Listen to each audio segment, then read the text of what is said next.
the first law equation to the four thermodynamic processes now that we have discussed. And we also said that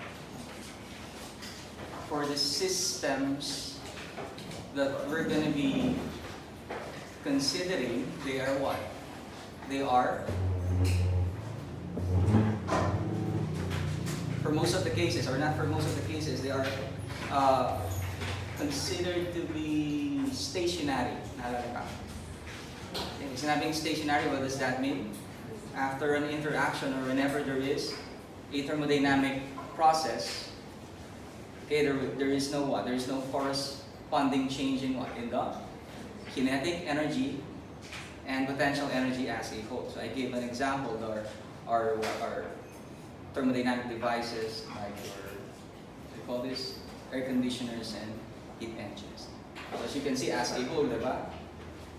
Hindi naman siya nagmumove, nor hindi nagbabago yung potential energy as a whole. Same way with heat engines, although there's actually a change in what? In kinetic energy there, or in the potential energy, but those changes actually came from where? It came from the change in the internal energy. So still, the total change in energy, or delta E, can be equated to the delta U. It is the change in the microscopic forms of energy, as can be seen here. So we had the equation, the first equation applied to the four thermodynamic processes. We now have to talk about the PV diagrams, which kind of tells us the, or gives us an idea of what happens, okay, in the thermodynamic properties, temperature, pressure, and volume for each thermodynamic process. And you already have a flavor of that, right? How temperature, volume, and pressure, diba, is changing during a thermodynamic process. Please do remember some of those. Okay, so we're going to be applying it here again for us to understand and later apply it, the PV diagrams, to solving problems. Okay? Okay.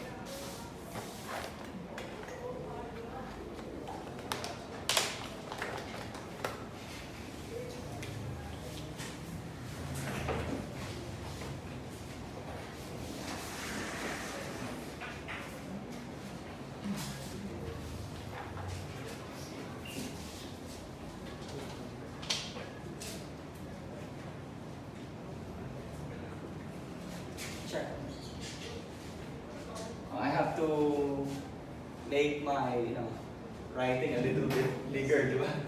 Kasi medyo maliit dun sa video, pero readable naman. So thanks to Mr. Marcelo.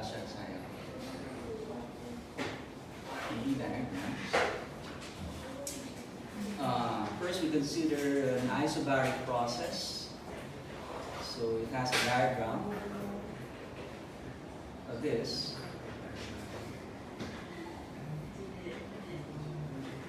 So here we can see how pressure, diba, changes with volume. Diba? In an isobaric process, however, we know that pressure is held constant.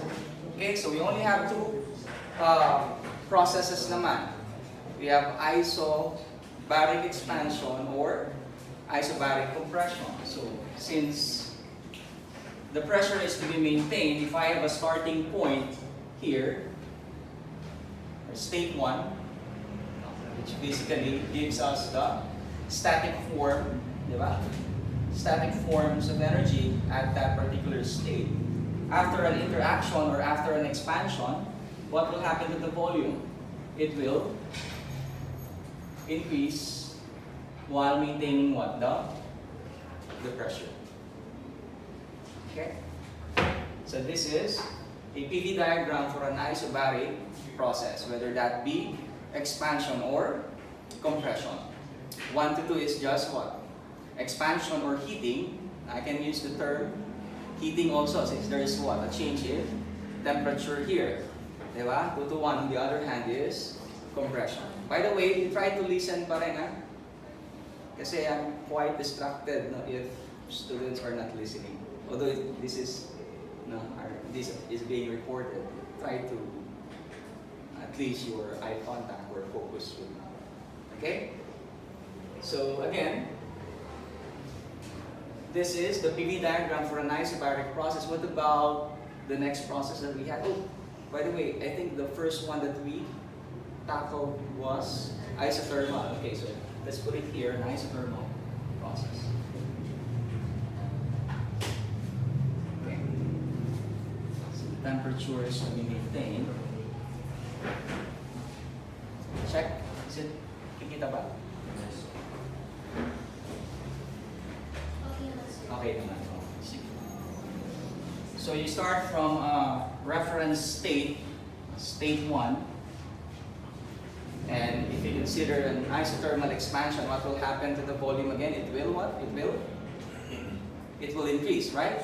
However, the pressure there is not being maintained. In an isothermal expansion, what happens to the pressure, or in the final state? What will be the pressure? It's much smaller, diba? Compared to the original pressure. So we'll be having actually a decrease in pressure. So an isothermal PV diagram is like this. Okay. Notice that there was an increase in volume and there was a decrease in pressure while the temperature is being held constant. Okay? The 2-to-1 process is just what? The compression for the isothermal process. Okay? And again, I don't know, depending on the reference that I'll be using, problems there can actually use terms like isothermal heating, which is equivalent to isothermal expansion. Okay? Although again, the heating term is kind of what? Kind of not that suitable. Why is that? Because there is no change in temperature. But either way, I'm just saying that isothermal heating can also be used rather than the term isothermal expansion. Okay. So next is what? Isochoric. An isochoric process, V is equal to K, or a constant. And so if we have the PV diagram of that, okay, we start with state 1. What happens to the temperature? Or rather, what happens to the pressure? Since we have PV diagram here, what happens to the pressure after an isochoric heating? Now, we can't use isochoric expansion, right? Because there is no expansion for an isochoric process. So what happens to the pressure again in an isochoric heating? It decreases or increases? It increases. So from state 1, isochoric heating would give you this PV diagram. Notice that the volume was held constant while the pressure increases also. And also the temperature increases here, by the way, as you already know. Okay? Now, what about an adiabatic process? An adiabatic process, Q is equal to 0. Let's compare the PV diagram of that. Okay, so start with state 1 and point here. Okay, so say this is your state 1. Adiabatic expansion. What happens to an adiabatic expansion? The volume, of course, increases again. Now, what happens to the pressure there? It decreases. Okay, so we can say that the PV diagram for an adiabatic expansion would be somewhat like this. Now take a look at the difference. Maybe there's no difference, but maybe you can. Take a look at the difference between the PV diagram of an isothermal and an adiabatic expansion. What's the difference? The PV diagram is much steeper, right? Which means that the pressure, okay, had decreased significantly. Why is that again? The pressure here decreased significantly because there was also a change in where there? In what here? A change or a decrease in what? In temperature. Diba? pressure has something to do with what? With the degree of collisions. If you will decrease the speed, diba? Or the molecular activity of your particle, then the degree of collision will decrease even more. Here, the decrease in pressure was due to what? The increase in volume. Diba?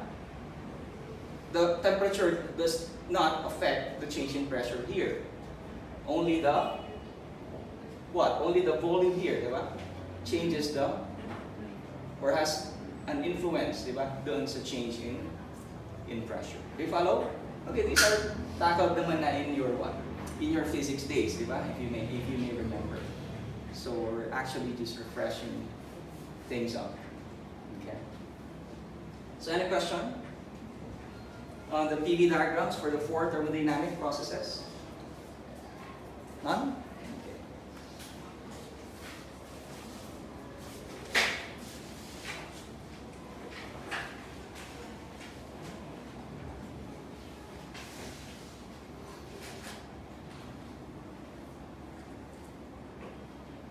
Now we derive equations for heat and work. Because we had already the first law equation. What is the first law equation? Delta U is equal to Q plus W. And again, in a problem, hindi naman basta ibibigay yung value ng Q and work, you have to solve for it. So again, let us recall or have a recap on the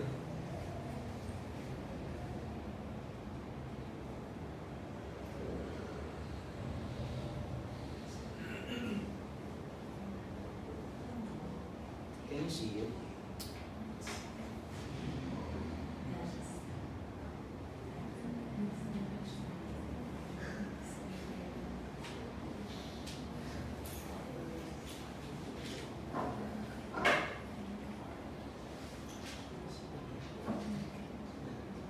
Mas malinaw.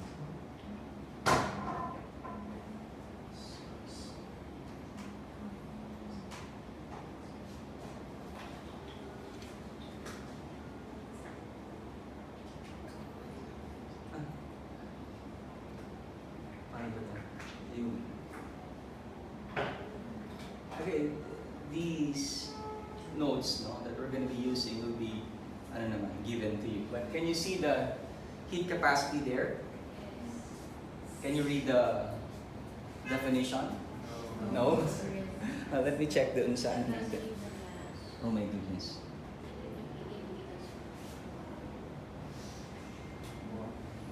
Okay, let's just rewrite it. Kita ba yung line na ito? Hindi na. Ito lang po yung bilang. Lakihan ko pa. How about that? Alam naman I'll discuss it naman diba? So perhaps, ayun, medyo, okay na siya. Okay? But at the same time, instead of writing it all over again, diba? We have the notes naman na. So let's start with the concept of heat capacity for us to understand the heat equations, You already know the famous Q is equal to what? MC delta T. That I think is the only formula most of the students remember sa chemistry and maybe physics. But it says here that heat capacity is what? The resistance of a material or substance to what? To heat. If the heat capacity of a material or a substance is high, that means when heat is applied to that material, it doesn't heat up easily. It doesn't increase its temperature easily. And that can be explained by the equation. Heat capacity C, okay? That C, let's take that as a bold letter C, okay? Bold letter C. That is equal to what? Q all over delta T. Okay?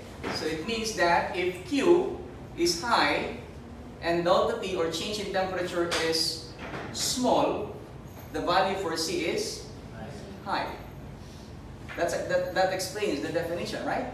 Because you're applying a high magnitude of heat sa numerator, and yet the change in temperature is only small. Do you understand?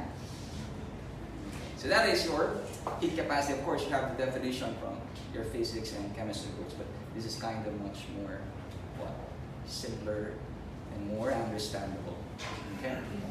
So from here, we can now impose the concept of specific heat capacity. And by specific heat capacity, it's just what? The heat capacity per mass, 1 gram or a kilogram of a material or substance. So you're just getting the heat capacity per mass.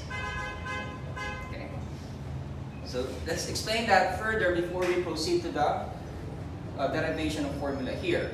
So when we say specific heat capacity, we're considering a kilogram or a gram of a substance. So if I have, for example, copper metal here and another copper metal here with different size. The copper metal 1 is much smaller and the copper metal 2 is much bigger. So if I ask you which one has a higher heat capacity, sino yung mas matagal mag-init upon subjecting to the same magnitude of heat? Which one will have a higher heat capacity? Okay, yung matagal mag-init. Yung mas malaki, di ba? Kasi mas maraming mass to. Heat capacity is what? Dependent on the mass. Right? However, if we consider the specific heat capacity, it's now dependent not on the mass but on the material itself. Right? Because in the specific heat capacity, you're just getting what? A gram of this and a gram of this. Or a kilogram of this and a kilogram of this. Diba? Same mass, basically. So it now becomes a material property. So that's the importance of having the per mass basis, not just of heat capacity, but of other thermodynamic properties. Naalala niyo pa yung total energy natin? It can be divided per mass, di ba? Because pwedeng iba ang total energy in terms of the mass, di ba? But we can apply the per mass basis such that it becomes a material property. I think you're getting the notion naman, right? So, applying the equation that we have earlier, specific heat capacity is symbolized as small c. Okay, so we have small c here, C, which is your heat capacity earlier, the bold C. Divided by what? Divided by the mass. And since C is equal to Q over delta T, diba? We can now have this equation, Q is equal to what? MC delta T. So, we're just equating this side of the equation here in this, right? Q is equal to MC times delta T. See? Right, teacher?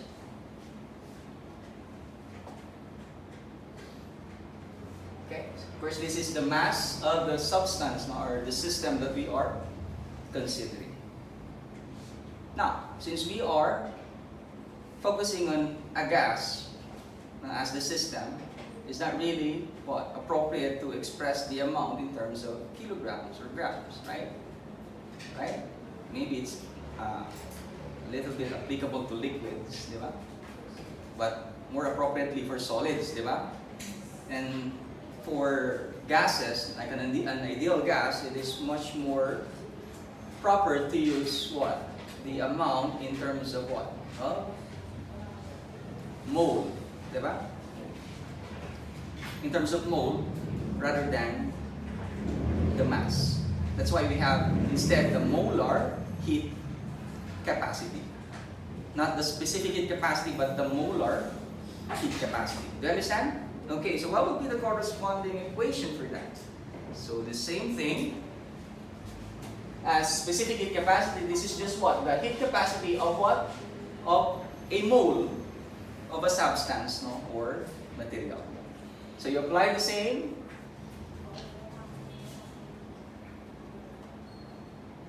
Okay, manipulation of the components here.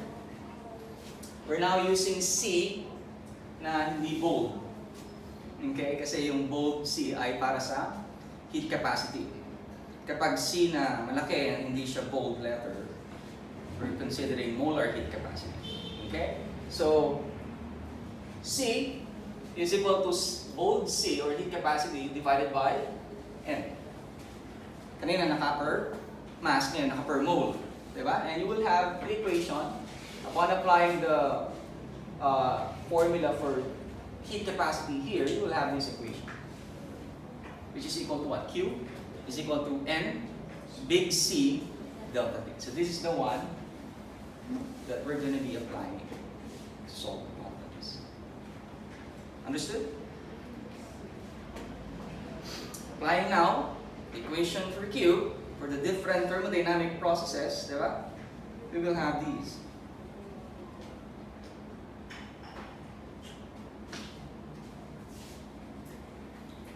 Can you see the formulas? For an isobaric process, an isochoric process, an isothermal process, and of course for an adiabatic process, there is no formula because Q is equal to 0. Okay, so take a look at the formula for an isobaric process. P is a constant. Q is equal to what? N Cp delta T, di ba? So we are using the molar heat capacity at constant pressure. Now there's a difference between Cp and Cv, as you may remember. So for an isochoric process wherein the volume is constant, Q is equal to what? NCV instead, diba? Delta T. Okay? Can you see the equation? This is NCV delta T. The earlier one is NCP delta T. And we'll talk about more of that CP and CV later. But I think you do know these formulas. What about for an isothermal process? In an isothermal process, can we use the NC delta T? Can we use that? Yes or no? No. Why? There's no change in temperature.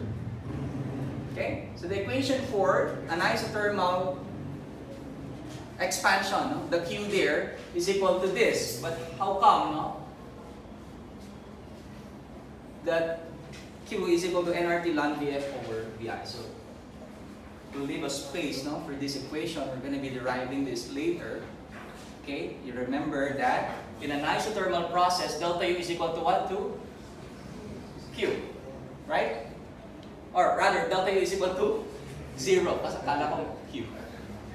Okay? Delta U is equal to 0, and so Q is equal to the negative of work. So if we can derive an equation, diba, for work, diba, for an isothermal process, then we can just equate that to our Q, diba, for the isothermal process. You follow? So next would be the derivation of formulas. So it's a semi-derivation of formulas for work naman. Again, for all the thermodynamic processes. Okay? But again, for adiabatic, this is self-explanatory. Q is equal to 0 there. Formulas for work. Again, we begin with an isobaric process. Okay. We can start with this equation actually. dW is equal to V dP plus VdV. It came from if work is a function of pressure and volume, if you get the derivative of this, okay, getting the derivative of this, you get the derivative of this, right? Right? So this becomes dW. What would be the corresponding right side of the equation? So V dP plus VdV. Diba? Now, this VdP tells us that the volume is what? Constant. It tells us that work, okay, can be work in terms of expansion. This is the expansion work. This is not an expansion work, right? Why is that? There's no change in volume. There's only expansion if there's a change in volume. So this is an expansion work. Whereas this one is what? This is 0 for expansion work.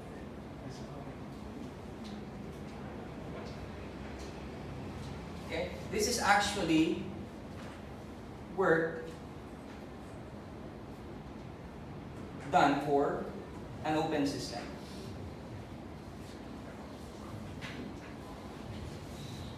Which is again not applicable to our what? Conditions, di ba? Kasi we are using what? We're considering closed systems.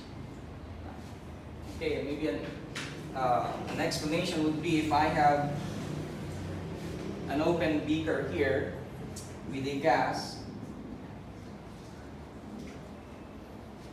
inside, that is the initial state of that system. Open, open. Okay? Now, if I put more of that gas, say gas A, if I put more of that gas A into our beaker, what will happen to the pressure? It will increase. Diba? At that moment, you put more gas, it will increase. Now, what will happen to the volume? It doesn't change, no? Right? So that's the boundary condition. Once that you have applied the gas, diba? After some time, we know that the pressure there will increase while the volume is what? Held constant. You follow? And since we're not in an open system, okay, the work done primarily will be coming from what? An expansion or compression. And so we have work, diba? dW is equal to PdV. Now since work is not an exact differential, okay, I'm not going to discuss that now. But from here, if we integrate this, what will be the equation? Work is equal to what? PdV. Diba? If we integrate this, dW is equal to PdV. We have work is equal to P, not dV, delta V. Okay? Integrate natin, ha? This will result to what? Work is equal to P times V final minus V initial. Diba? Magiging formula for an expansion work. Then again, if you may remember, we are what? Putting a negative sign here. Why is that? There are two reasons, no? Dahil we are considering the external pressure. No? For work to be done, the external pressure must be what? Must be considered instead of the pressure exerted by the system, right? The other reason is what? For sign convention. We say that an expansion work should lead to what sign? A negative sign. Kaya kailangan na napakinggan muna yung previous lecture. Tama?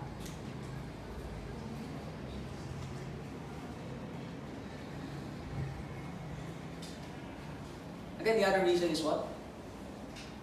For sign convention. We said last time that work, okay, for expansion has a negative sign. What is that? Why is that again? Because in an expansion work, it is the system that does the work. And if the system does the work, it's losing energy. Right? So the work must be negative.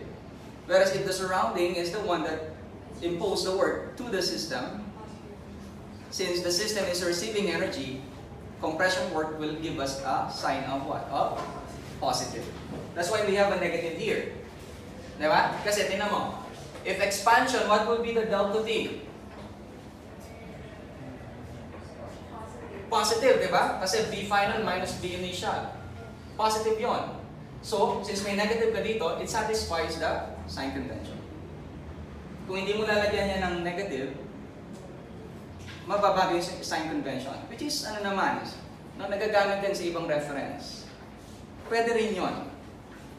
But in this reference, no, yung book na ginagamit natin, yun yung sign convention na ginagamit. Work done is negative. Work done onto the system is positive. So we have to follow that. You follow? I think you understand the equation now. Okay? So, for an isobaric process, we can now, again, take this is equal to 0. O, ayan. Ito na yun. Work is equal to negative d delta V. And it applies because what? Pressure is constant here. Di ba? The volume changes while the pressure is being held constant. What about for an isobaric process? So you can start with dW is equal to negative P dV, but since dV is equal to 0, work is equal to 0. What about for an isothermal process? Can you see that? Here. In an isothermal process, start again with dW equals negative P dV, right? Now, since in an isothermal process, pressure is not held constant, diba? You can replace P with what? With using the PV is equal to nRT. Oh, replace P with what? With nRT over V. Diba? So we now have nRT over V. Yung V saan napunta? Napunta dun sa ilalim ng dV. Nakita? Yung P mo naging nRT over V. Now, pwede nating i-combine yon as a denominator for dV para pag in-integrate natin, ano makukuha natin? Formula. Work now is equal to nRT ln V final over V initial. Do you follow? So this is the formula for work in an isothermal process.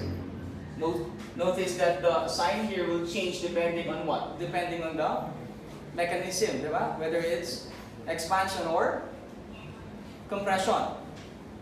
Kapag expansion, mas malaki yung yung dF kaysa sa initial, kaya pag kinuha mo yung lambda, magiging negative. Kaya ang sign ng work ay negative. Kasi nga expansion, di ba? Pero kung compression, mas maliit yung yung VF sa VI. Sorry, may negative pala dito. Mali ako, sorry. Let me correct that again. For an expansion, okay, the final is greater than the initial. So if you get the ln of that, diba? Since it's greater than 1, you get a positive value. So positive value for this, you have a negative here. What will be the sign for work? Negative, kasi expansion. For compression, again, the final is much smaller than the initial. So if getting the ln of less than 1, it will give a negative sign, diba? Times the negative here, what will be the work? Positive. You now have a formula for work in an isothermal process. So we can again equate this to our Q, diba? In an isothermal process. Still remember that? That Q is equal to the negative of work? Huh? That's why, yung work nakuha sa isothermal process, inilagay lang natin dito. Now, since yung work natin ay may negative, at meron kang negative dito, anong magiging Q? Positive na rito. Naintindihan? So, doon siya nanggaling. Question? Okay. How about work for an adiabatic process? So, this needs some little digging. Because it's kind of hard to explain. Formula for work for an adiabatic process.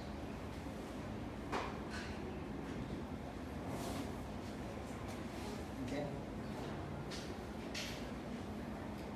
We're going to be deriving the formula for work, and we have to set some concepts first for you to understand.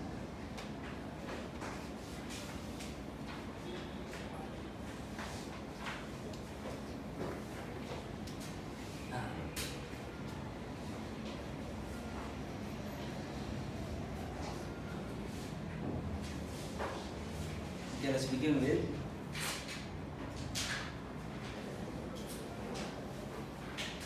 the fractional increase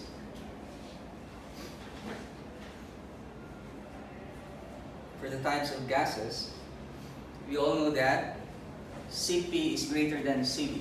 Still remember that Cp is always greater than Cv, which means that the resistance of a gas, of an ideal gas, in an isobaric heating is much higher compared to what? An isochoric heating. The resistance of an ideal gas, or a gas, in an isobaric heating is much higher than the resistance of the ideal gas in an isochoric heating. Why is that? Because in an isochoric heating, all the heat supplied are being used to increase what? The temperature. Right? Whereas for an isobaric heating, not all the heat are being used to increase the temperature. Some of it are being used to do work. And so it will increase its temperature at a slower rate. That's why, again, the resistance of what? Of an ideal gas in an isobaric heating is much what? Higher. Since it doesn't increase the temperature of the ideal gas, diba? That much. Well, at least compared to an isochoric heating. Did you get that? So Cp over Cv will always be greater than 1. Now, it depends on the type of what? Of gas that we have. We have monoatomic gases, diatomic gases, and polyatomic gases. Siyempre, you would realize that bigger molecules would have higher resistance, di ba? Something like that. Okay, but covering all the factors that affect, okay, the resistance of a gas molecule, you will be able to understand why for monoatomic gases, Cp over Cv or gamma, or what we call the fractional increase. Okay, I mean fractional increase is just the ratio of Cp and Cv, and because Cp is greater than Cv always, okay, we always have it's kind of, if I have, for example, 1.66, what does it mean? For monoatomic gases, it's what? The Cp is much higher of about 66%, di ba? Di ba? So, na-cover na yung, eto na, nagpantay na sila sa 1, pero meron pang fractional increase dito for the monoatomic gases in an isobaric heating. Now, it shows here that as the gases becomes more bigger, diba? This is a diatomic, this is a polyatomic gas. Ano nangyayari sa fractional increase natin? From 1.66 for monoatomic nagiging 1.3 na lang siya. Ibig sabihin, yung fractional increase, diba? Nung Cp sa Cv, mas maliit na. Why is that? So that is your homework. I want you to research on that. Something to do, well, I give you a flavor already. Diba? How the size of the molecule decreases the fractional increase. Okay. Nasa Google yan. Para lang meron tayong iba pang time dun sa ibang portion here, I'll leave that to you as a homework. So it's a homework for all the classes. Okay? And just for this class. You have to explain on the science part why. You can Google it. Maybe you use your what? Your stock knowledge. No?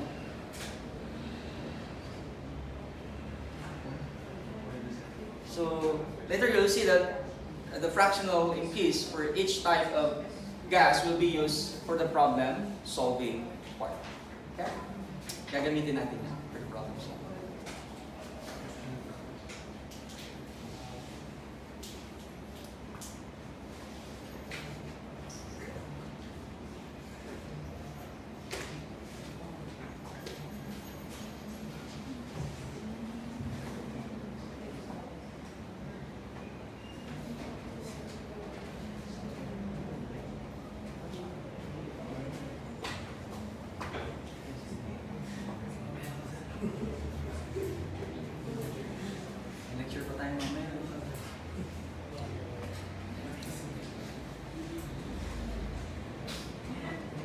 oras tayo? Bilis. Okay, so let us explain furthermore, okay, the why Cp is greater than Cv. As in general, not in terms of how big the molecule is, but in general, again, we know that Cp is greater than Cv. And we have these two setups here, okay, piston cylinder setups for an isochoric heating and for an isobaric heating. Take note that for an isochoric heating, the piston is locked, diba? So the piston cannot move. So you have an ideal gas inside, and let's say that these two, okay, systems here, which are both ideal gas, has an initial or have an initial temperature of 25 degrees Celsius. And we want to increase the temperature of the two ideal gas, okay, to what? To 100 degrees Celsius. So that the delta T will be equal to 75 degrees Celsius. The question, will the amount of heat needed for an isobaric heating the same as the amount of heat needed for an isochoric heating? No. Diba sabi nyo nga, mas resistant ang ideal gas sa isobaric heating. Tama ba? Then that means that Q for an isobaric heating should be much higher. Kaya Q2, this is for an isobaric process or heating, is greater than Q1. So we kind of put some value here. It's just an estimation. 800 kilojoule of heat was needed to increase the temperature of your ideal gas from 25 to 100 degrees Celsius in an isochoric heating. Whereas for an isobaric heating, only, or not only, much higher magnitude of heat is needed. 1,000 kilojoule, okay, was needed. Because again, the 200 kilojoules was actually used to what? To move the piston. The 800 kilojoules there was used to increase the... Very good. From here, listen, the delta T, no, for the two processes, they are the same, right? 75 degrees Celsius. So from here, we can say that the kinetic energy of the molecules change, diba? For the two processes, okay, is equal to what? To? Zero ba? Or they are equal. They are equal. May change sa temperature, diba? So kung may change sa temperature, hindi zero yung delta U. But it is worth noting that delta U for isobaric heating here and isochoric heating here are the same. Why again? Because they have the same delta T, which corresponds to the change in kinetic energy of the particles. Di ba, yun lang naman ang kinoconsider natin sa change in internal energy U or delta U. Yung change saan? Kinetic energy ng particles. Walang change saan? Potential energy ng particles. Why is that again? Because we have an ideal gas. No change in phase, di ba? Hindi nagbabago yung phase, nako-compress lang yung gas, nag-expand. Ano? Whether i-compress mo siya ng i-compress, no? To have high pressure, it won't transform into a liquid or solid phase. It's still a gas, only more compact are the particles. Okay? So delta U is equal to what? To 0. We can now use the other figure here para ilagay sa desktop. Paano pumunta ng desktop?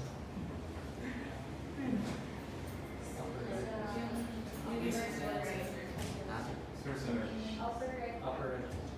Yan yun. Nasa taas kasi.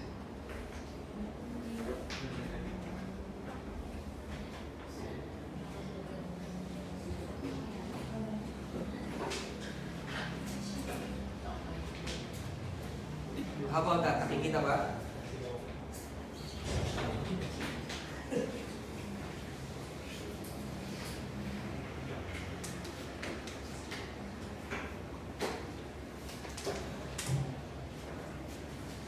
ba si yung mga equations natin? Kita naman. About yun, kita naman. Ang galing. Kasi dito, pixelize siya. Pero dyan, hindi. Tsaka masa inyo na. Explain yung ano. Hindi, wag na. Matuliro pa kayo. Anyway, so we can say that again, the delta U for an isobaric heating, now given the conditions that they have the same what? Delta T is equal to what? Delta U of an isochoric heating. Nakikita yung nasa taas? They are equal. Right? They are equal. Given the conditions again that they have the same what? Delta T. Remember, the Q's are different. Di ba? The W's are also different. But the delta U, same. So from there, because V is equal to K in or a constant in an isochoric process, we can equate delta U with what? N, CV, delta T. Because work is equal to 0 there, and Q is equal to N, CV delta T. So Q can just be equated to the delta U, and so delta U is equal to N, CV delta T. Okay? For an isobaric process naman, expansion, or heating, delta U is equal to Q plus W. You have values for both of the dynamic forms here, right? Q is equal to what? N? Cp delta T, whereas W is equal to negative P delta T. So what we can do is to equate the two delta U's here, di ba? Equate natin silang dalawa. So pag in-equate natin, ito yung makukuha natin. Nakikita? Now, if we want to simplify the right side of the equation, we can replace P with what? Or we can replace P delta V here with NR delta T. Remember, this equation is what? Applicable for an, this is an, ano to, para saan to equation na to? Di ba sa isobaric to? Ito yung saan? Sa isochoric. Ibig sabihin, pwede natin itong palitan ng P, pwede natin itong palitan ng, ng NR delta T. Kasi sa constant pressure, ano yung nagbabago? Yung volume tsaka yung temperature. Tama? So we replace the P delta V term with NR delta T. So we now have NCP delta T and NR delta T here. Now we can what? Simplify this, no? Furthermore, by factoring out what? Ano yung pwede mo factor out? Yung N delta T, which gives us what here? Meron tayong matitira, kasi makakancel to, matitira si CB here, tapos matitira si CP minus R. Kuha? So meron na tayong equation, CP is equal to what? To CP minus R. Which means, di ba? Which means that CP is greater than CB by an amount of R. So that fortifies even more that CP is greater than CB. Diba? We started with the proof of concept, diba? Then we finish it with the equation for CP and CB. Kuha to? Okay. From there, we can actually derive the work formula for an adiabatic process. Adiabatic process.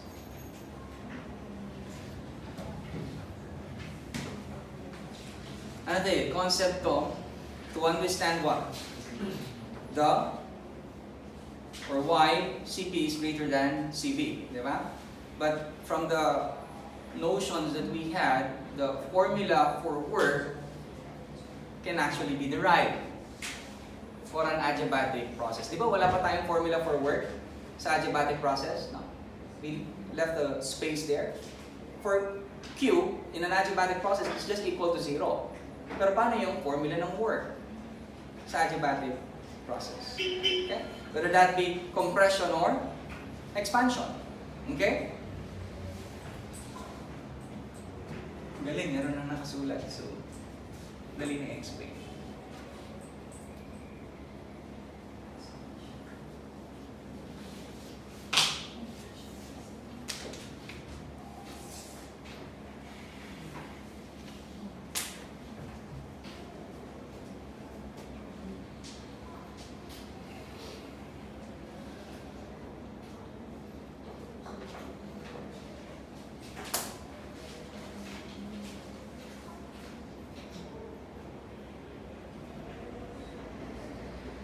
Pansin niyo po may mga, aside from the things written here, di ba? May mga insights, di ba? Those are the ones that will appear in the exam, I assure you. So, again, you can just memorize the notes that will be given. Okay, let's set up for an adiabatic compression. In an adiabatic process, we know that what? Okay. The walls of the cylinder and the piston are what? Insulated. Okay. So suppose we have P1, V1, and P1 here. And then we apply work. Hindi mo na tignan niya. Parang may suspense. Yun yung ano dito eh. Wala masyadong suspense. Pero if you apply work to your ideal gas in an adiabatic condition, no?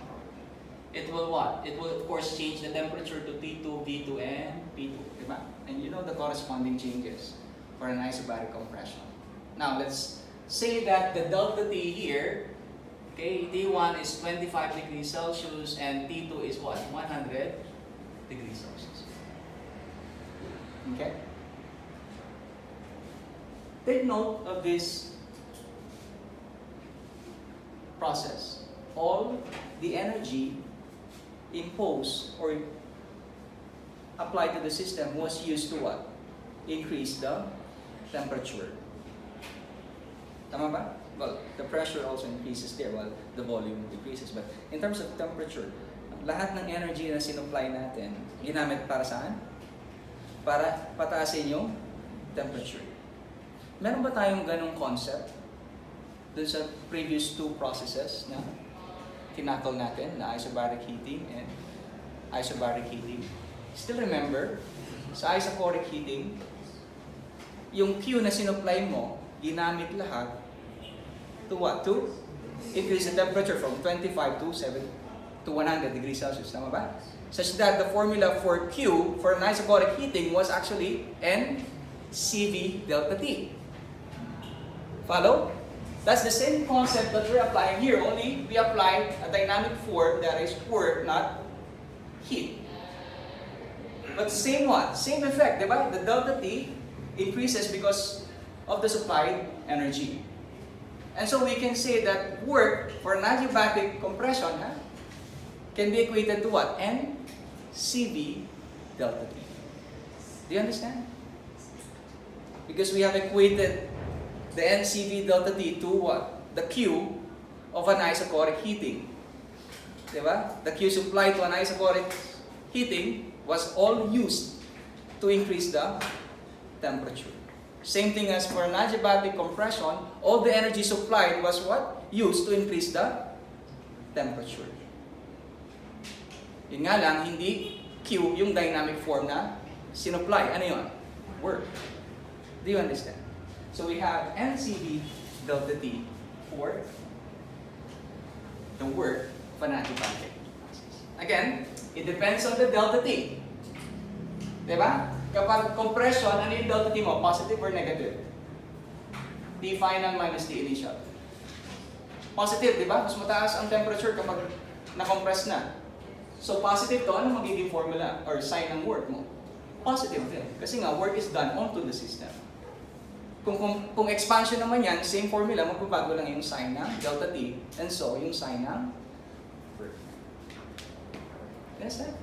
Okay, so we now have all the formulas of Q and work for all the thermodynamic processes.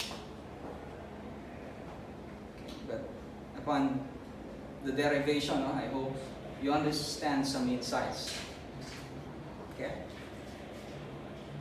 So we can have this table.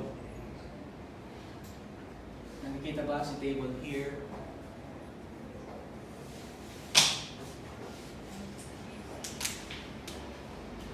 By the way, since for an adiabatic process, delta U is equal to what?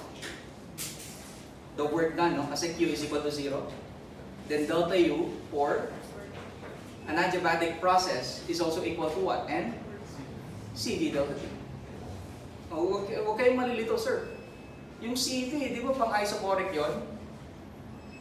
Di ba? Pang ano yun, constant volume. Eh sa adiabatic process, hindi naman nagbabago or hindi naman constant ang volume doon. Bakit mong gagamitin yung CV?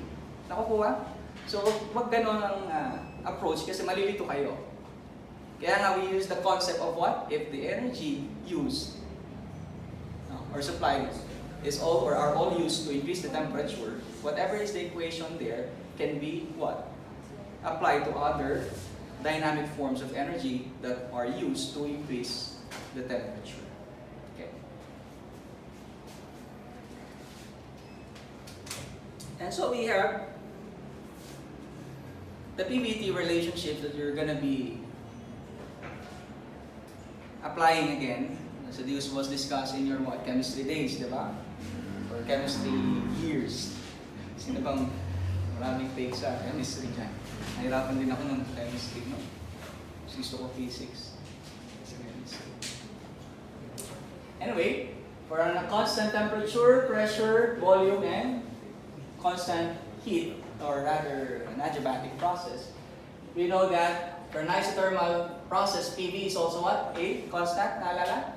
Kasi if PV is a constant, then P1, V1 is equal to what? P2, V2. So for example, I have P1 and V1 here. Okay. Initially, yung pressure ko ay halimbawa, mataas.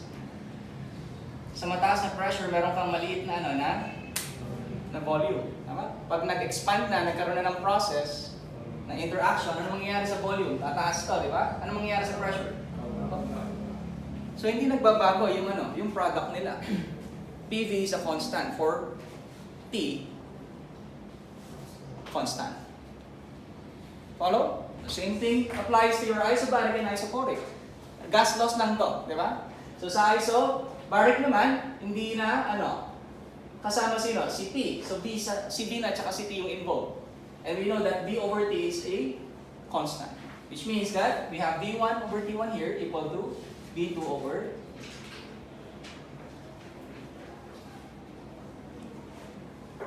diba? Sige na, isobaric expansion, for example. Sa isobaric expansion, ang volume mo una ay mababa. Ang temperature mo una ay mababa. After the expansion, ano nangyari sa volume? Tumaas. Ano nangyari sa temperature? Tumaas din. So, magbabago ba yung ratio ng V tsaka ng T? Hindi. Same lang ang value. Okay, apply that to your what? To your isocoric heating. Si P and T naman yung involved. Na, meron ditong problema kay adiabatic. Kasi sa adiabatic process, walang constant na thermodynamic parameter doon in terms of P, V, and T, right? Tama ba? Lahat yun, bago. So, walang T constant doon, B constant, and P constant. Do you follow? So, paano tayo makakaroon ng PVT relationship, okay, for an adiabatic process? And again, these PVT relationships will be used in the problem-solving part. Okay? Why? Halimbawa, meron akong process 1 to 2, isobaric process. Diba? Meron akong V1 tsaka T1 sa 1, diba? Then sa 2, meron lang ako D, which is P2. Wala akong P2. Paano ko masasolve yung P2? You apply V1 over T1, V2 over T2. Do you understand? And again, it depends on the process. Kung isothermal as isobaric or isocoric. However, again, for an adiabatic process, may complication kaunti. Bakit? Walang constant doon, di ba? So maybe we can what? Derive some equations that will give us the relationships of P, D, and T for an adiabatic process. Hello? Let's start with the one that we had derived earlier for an adiabatic process.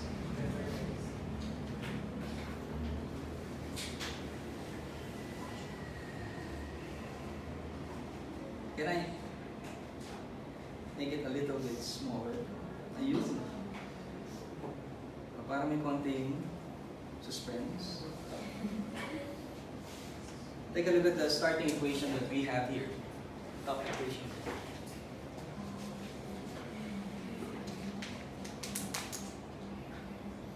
Kung hindi tayo makakadalawang problems, isa lang. So, most likely, sa Saturday ang exam. Okay. But you have a homework.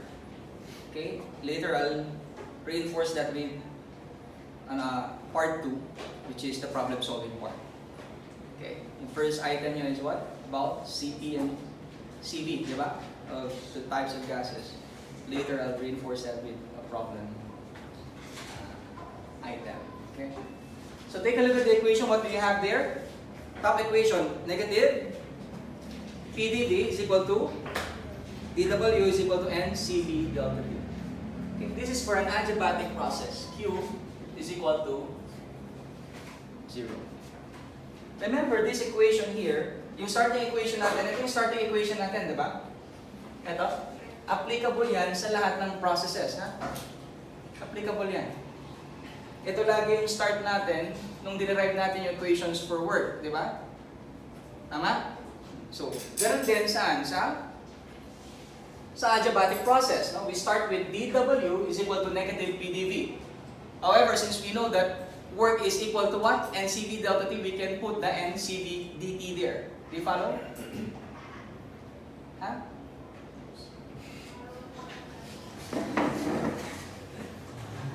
Okay, maingay.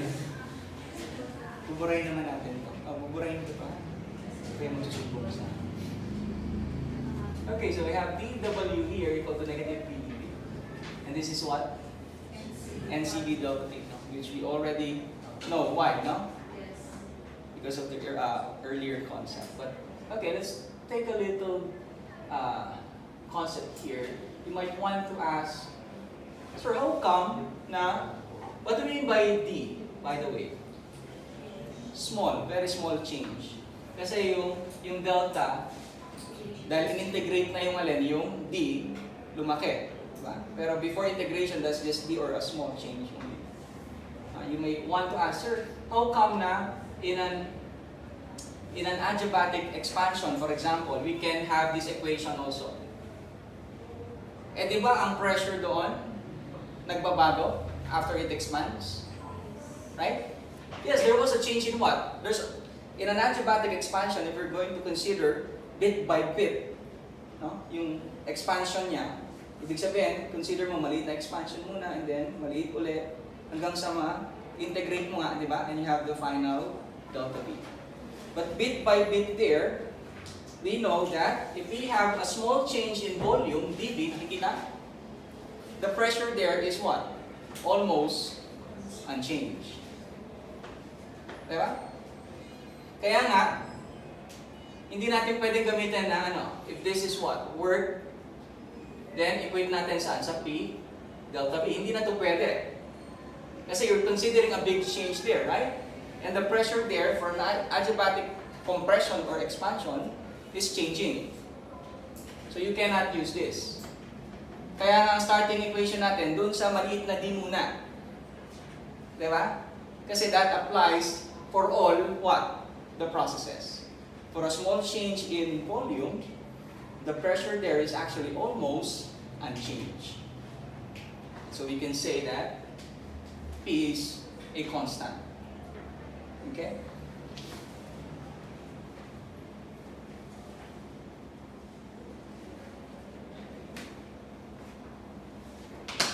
Particularly saan? Sa tawag dito? Did you get the notion of the application of small d? I'm trying to, I'm looking for something else, but I think that's enough. Okay? We started with this because we cannot apply this. Diba? So from there, we can actually have relationships for P, B, and T. Okay, what happened here? Kinuha natin yung NCV dt dito. In-equate natin itong dalawa.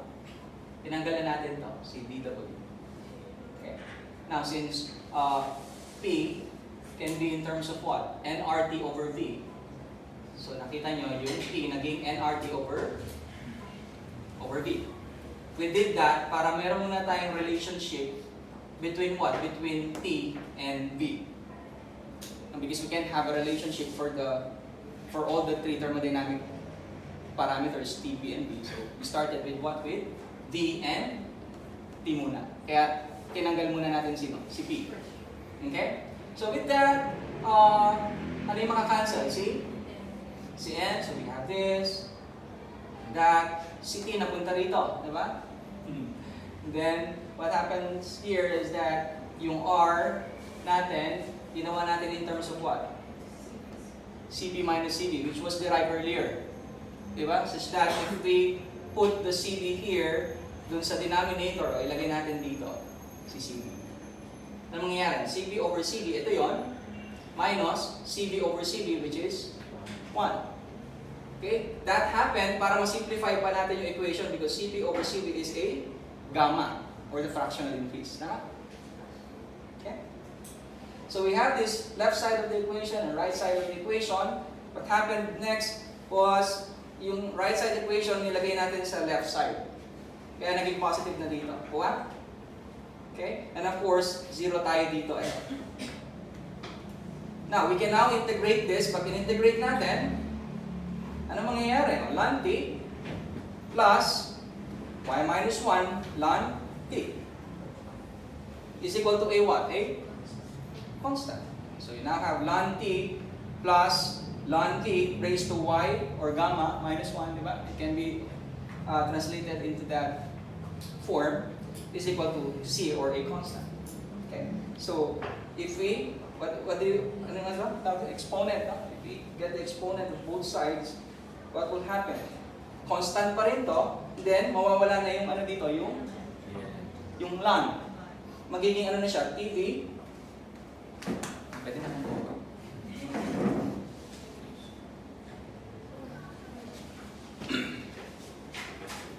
TV gamma minus 1 is equal to a constant. So if we have that expression, then that means that T1 V1 raised to this is equal to what? T2 V2 raised to that. Applying the same notion earlier from the table, di ba? If PV is a constant, then P1 V1 is equal to P2 V2. So if TV raised to gamma minus 1 is a constant, then T1 V1 raised to gamma minus 1 is equal to T2 V2 raised to gamma minus 1. And so we have this relationship now between T and V for an adiabatic. What about the PV relationship?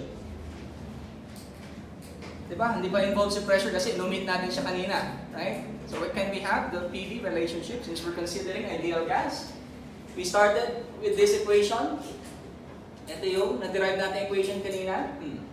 Pinalitan lang natin si T na ano? From PV nRT naging PV over nR. So ito yun, no? PV over nR. Kuha? Now we know that N is a constant for a closed system. N is the amount of the system, right? Of the ideal gas, right? Does it vary from process to process? No. So it's a constant, right? R is also a constant. So constant times constant, we have a constant here. So PV here, so you have V here, which is raised to 1, and V earlier, which is raised to gamma minus 1. So applying the product, you'll get the what? The summation of the exponents. So this becomes what? V raised to what na lang? to gamma na lang. Di ba? Kasi minus 1 to eh, di ba? Ito ano to? Plus 1. O idadagdag mo lang yun doon. Meron nata dito. Ayun pala. Dinagdag lang natin. So cancel na yan. Magiging P V raised to gamma is equal to a constant. Right? So P1 V1 raised to gamma is equal to P2 V2 raised to gamma. Okay? So we were now able to complete the.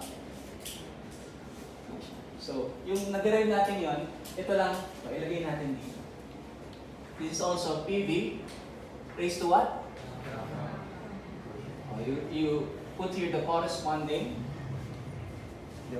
side-to-side equations. The same as for the three other processes. P1, V1,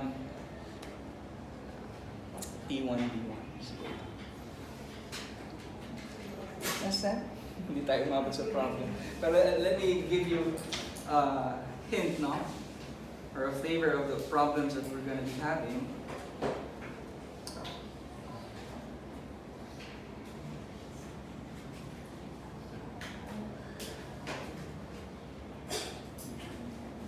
Okay, the setup is always like this. The setup is always like this. You have what? A cylinder, piston setup, and you have a gas inside. That's always the setup. Okay? Now, depending on the gas considered, okay, you're going to be applying the CP and CV ratio there differently.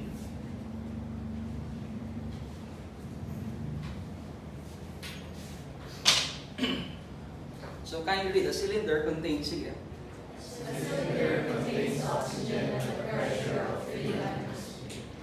The volume is 2 liters and the temperature is 300 Kelvin. The oxygen is carried through the volume processes. Okay. So you have those different processes, no? Na in-undergone nung system natin, which is what? Oxygen. What is oxygen? A diatomic what? Diatomic molecule, right? So we can apply the Cp over Cv there equal to what? 1.4 ata, no? 1.4. Because from there, you can actually get the values of Cp and Cv, which will be used later to solve for what? For Q. Diba? Kasi tinan mo yung mga processes na in-undergone nung system natin or nung oxygen. Ito, ano yung unang process na nangyari? Isobaric heating. So kapag heating, kung titignan natin dito, 1 to 2 yun. Diba? So that's actually the first thing to accomplish or establish here, the PV diagram. Okay? So, PV diagram ka muna, based on sa process. Sasabi, ang unang process is what? Isobaric heating. So from a starting point, anywhere in the graph, you have to apply or satisfy the process given. What is the process given? The first process? Isobaric heating. So paano yun? Constant pressure. Ibig sabihin, ito yung first process mo. Tama? Next process, ano? Cooled at constant volume to 180 Kelvin. Cooling. So, isochoric cooling. O, tingin dito, asan yung isochoric? Ito, di ba? Kung ang 1 to 2 ay heating, yung 2 to 1 ay cooling. So, ibig sabihin, after ng isobaric expansion, pababa o pataas? Pababa. That is now the third state. After that, cooled at constant pressure. Oh, balik dito, constant pressure, asan dyan yung cooling? 1, 2 or 2, 1? 2, 1. 2, 1. Okay, 2, 1. This is now your state 4. And finally, heated at constant volume to 300 Kelvin, which what takes the system back to state 1. So from there, ano sabi? Heating, isochoric, ito yun? 1, 2 or 2, 1? 1, 2. So pabalik tayo from 4 to, ganun ba? So mali yung assumption natin dito kanina. Kailangan yung point natin pantay doon sa volume ng, kasi nilagay natin dito kanina. Kasi hindi naman natin alam kung saan mag-i-stop. Diba? Nalaman lang natin nung nakita natin yung last process. Kasi last process daw is isochoric heating, taking the system back to state 1. So the point must be where? Here. Not here. And so you can now apply the 1 to 2. So 1 to 2, 2 to 3, 4, Follow? Now, you can now get what? The Q, W, and delta Q for each what? For each process. Because for an isobaric process, P is equal to K, Q is equal to what? And Cp delta T. You have the corresponding changes in what there? In temperature. From state 1, ito yung binigay, 300 to state 2. From state 2 to state 3, state 3 to state 4, and state 4 back to state 1, which is your original temperature, right? So you get what? Q is equal to NCP delta T. What's next? Work is equal to what? Negative? Oh, you will have the corresponding changes, di ba, in T and V there. Kasi for each state dito, halimbawa, binigay dito sa state 1 is what? Yung temperature, ano pa? Yung pressure, tsaka yung alin? Yung volume. Di ba? Makakompute mo doon yung alin? Yung mole. Mole of gas. Di ba? PV, TB event. Makukuha mo sino? Si N. Tama? Ganun din yung gagawin mo saan? Sa state 2. Kailangan kompleto rin yung PV and T mo doon. Yung N mo naman, hindi magbabago, di ba? All throughout the process. Pero paano mo compute si PVT doon sa second state? Paano mo compute? Use the PVT relationships that you had earlier, di ba? Sa isobaric process, ano yung PVT relationship? Isobaric, V over T is a constant. So, ibig sabihin, V1 over T1 is equal to V2 over T2. Meron kang V1, T1, malamang dun sa second state, meron binigay doon isang parameter and you can solve for the other one. Do you follow?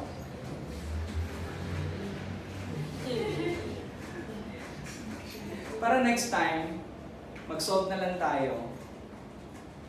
And then, exam na sa Saturday. Okay? So I'll take this as your what? Homework. I already gave you what? An idea how to solve this. Huh? Paano kapag isochoric na? Isochoric, V is equal to K. Ito ay ano to? 1, 2, 2. This is what? 2, 2, 3. Ang work doon, alam natin, is equal to 0. So delta U is just equal to what? To Q. No, Q. So Q is equal to what here? N? CV? Delta. O sa 2 to 3, meron kang corresponding change sa temperature. Yung N na-compute mo na saan? Sa state 1 pa lang, di ba? Na-compute mo na to using PV is equal to nRT. Itong mga CV tsaka CP, saan mo compute to? Depende doon sa given na gas. Kasi diatomic yung gas mo, oxygen, CP over CV is equal to what? 1.4. You can get the values, di ba? Of CP and CV here. Oh, ano mangyayari? Sige. CV is equal to 1.4. 1.4 CV is equal to CP, di ba? And since CP is equal to what? CV plus R, you can get the value of CV because R is constant. Kapag nakuha mo na yung CV, i-apply mo lang dito sa equation, makukuha mo na ng sino? Si CP. So, importante yung fractional initially. Kasi hindi mo makukuha yung value ng CP and CV kung hindi mo alam kung anong type of gas yun. Do you follow? Kung 1.4 yan, that is for diatomic. For monoatomic, ano to? 1.6. For polyatomic, 1.3. 1.66 by the way for monoatomic. Ayos? Oh, homework. Mag-solve pa tayo ng ibang problems next meeting and then exam. Sige, if you don't have any questions, you can go.